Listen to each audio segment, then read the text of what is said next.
السلام علیکم، آپ دیکھ رہے ہیں میرا چینل ووری کرکٹ انفو۔ آج ہم بات کریں گے پی ایس ایل کی ہسٹری کے بارے میں۔ پاکستان سپر لیگ، جسے عام طور پر پی ایس ایل کہا جاتا ہے، یہ پاکستان کرکٹ بورڈ کا ایک تاریخی اقدام تھا جس نے نہ صرف پاکستان کرکٹ کو ایک نئی پہچان دی، دنیا بھر کے کرکٹ کو اپنی ایک نئی شہر میں جکڑ لیا۔ یہ لیگ 2016 میں پہلی بار متعارف کرائی گئی اور 2024 تک شاندار 9 سیزن مکمل کر چکی ہے۔ پی ایس ایل کا آغاز ایک خواب کے ساتھ ہوا تھا: پاکستان میں بین الاقوامی کرکٹ کی بحالی اور نئے ٹیلنٹ کو تلاش کرنا تھا، اور دنیائے کرکٹ کو یہ دکھانا تھا کہ پاکستان ایک پرامن اور کرکٹ سے محبت کرنے والا ملک ہے۔ 2016 میں اس لیگ کا پہلا سیزن کھیلا گیا، جس میں اسلام آباد یونائیٹڈ نے پہلی فتح حاصل کی۔ پہلا سیزن متحدہ عرب امارات کے میدانوں میں کھیلا گیا۔ فائنل میں اسلام آباد یونائیٹڈ نے کوئٹہ گلیڈیٹر کو شکست دی اور پہلا ٹائٹل اپنے نام کیا۔ اس میچ میں مصباح الحق کی قیادت میں اندر رسل اور محمد سمیع کی شاندار کارکردگی کی وجہ سے اسلام آباد یونائیٹڈ پی ایس ایل کا فائنل جیتی۔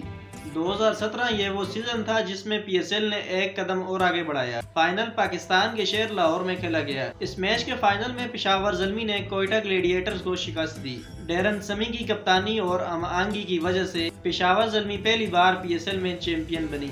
2018 اس بار لیگ پھر یو اے ای میں ہوئی، جبکہ اس سیزن کا فائنل کراچی کے نیشنل اسٹیڈیم میں کھیلا گیا۔ اسلام آباد یونائیٹڈ نے 2018 میں دوسری بار ٹائٹل جیتا۔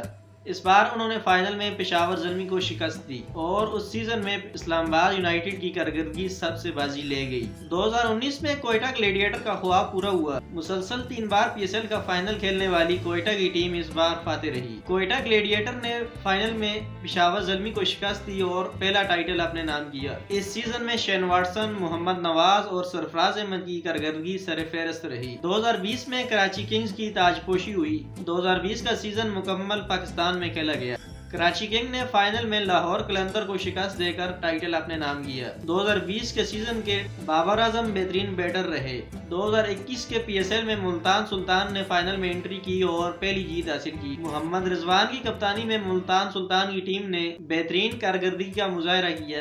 انہوں نے فائنل میں پشاور زلمی کو شکست دے کر پی ایس ایل کا خطاب اپنے نام کیا۔ اس سیزن میں محمد رضوان، شاہنواز دانی اور خوشدل شاہ نے خوب داد سمیٹی۔ 2022 کا پی ایس ایل آخرکار لاہور قلندر نے جیت لیا۔ کئی سالوں کی ناکامیوں کے بعد لاہور قلندر نے آخر پی ایس ایل کا فائنل جیتا۔ شاہین شاہ افریدی کی نوجوان قیادت اور فخر زمان کی اس سیزن میں زبردست بیٹنگ نے پی ایس ایل کا فائنل لاہور قلندر کو جتایا۔ انہوں نے فائنل میں ملتان سلطان کو شکست دی۔ 2023 کے پی ایس ایل میں لاہور قلندر نے مسلسل دوسری بار فتح حاصل کی۔ Lahore Qalandar P S L کی وہ ٹیم بنی جو مسلسل 2 بار لگاتار پی ایس ایل جیتی۔ فائنل میچ میں سنسنی خیز میچ کے بعد آخری گیند پر ملتان سلطان کو انہوں نے شکست دی۔ شاہین شاہ افریدی کی آل راؤنڈنگ پرفارمنس کو زبردست سراہا گیا۔ 2024 کے پی ایس ایل میں اسلام آباد یونائیٹڈ نے تیسری بار پی ایس ایل جیتا۔ اس بار اسلام آباد یونائیٹڈ نے پھر تاریخ رقم کی۔ شاداب خان کی قیادت میں ٹیم نے ایک بار پھر ملتان سلطان کو فائنل میں ہرایا اور تیسری بار پی ایس ایل کی چیمپئن بنی۔ یوں اسلام آباد یونائیٹڈ اب تک کی پی ایس ایل میں سب سے کامیاب ٹیم بن چکی ہے۔ پاکستان سپر لیگ نے نہ صرف دنیا کو بہترین کرکٹ دی، بلکہ پاکستان میں بھی انٹرنیشنل کرکٹ کی بحالی میں اہم کردار ادا کیا۔ نوجوان اسٹارز جیسے شاہین شاہ افریدی، نسیم شاہ، بابر اعظم، ان کھلاڑیوں کو عالمی سطح پر مقام دلانے میں پی ایس ایل نے اہم کردار ادا کیا۔ اب سوال یہ ہے کہ اس بار اسلام آباد یونائیٹڈ چوتھا پی ایس ایل جیتے گی یا کوئی اور ٹیم اس بار فاتح ہوگی، کیونکہ پی ایس ایل 2025 میں سب ٹیمیں ایک دوسرے سے مضبوط ہیں۔ ہر ٹیم کے پاس زبردست بیٹر بالر موجود ہیں۔ آپ پی ایس ایل 2025 میں کس ٹیم کو سپورٹ کر رہے ہیں؟ اپنی رائے کا اظہار کمنٹ میں ضرور کریں، اور ایسی انفارمیٹیو ویڈیو دیکھنے کے لیے ہمارے چینل کے ساتھ جڑے رہیں اور سبسکرائب کرنا نہ بھولیں۔ شکریہ۔